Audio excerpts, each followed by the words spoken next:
நான் மெய் ஃபுட்ஸ் அப்படின்ற ஒரு பிராண்டை நடத்திட்டு இருக்கேன். இது வந்து ஒரு ஃபுட் மேனுஃபேக்சரிங் செக்டர் பிராண்டு வந்து. நான் மெயினாக எங்களோட ஃபர்ஸ்ட் மேனுஃபேக்சரிங் வந்து நாங்கள் வந்து மால்ட்ஸ் பண்ணிட்டு இருக்கோம்.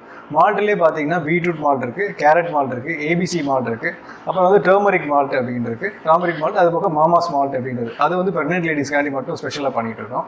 ஸோ அது போக பார்த்தீங்கன்னா வெர்மிசெலி சேமியாஸில் வந்து மில்லட்ஸ் வச்சு ஒரு 5 விதமான சேமியா பண்ணிட்டோம். வி ஹேவ் 15 acres ஃபார்ம் வச்சுருக்கோம் நாங்கள். அந்த ஃபார்மில் என்ன வருதோ அதை வச்சுட்டு ஏதோ மைதா இல்லாமல் கோதுமையை சேர்த்து நாங்கள் வந்து ஒரு 5 விதமான சேமியா பண்ணிகிட்டு இருக்கோம். கம்பு, வரகு, சோளம், திணை, கொள்ளு, இந்த 5 வெரைட்டி பண்ணிக்கிட்டு இருக்கோம்.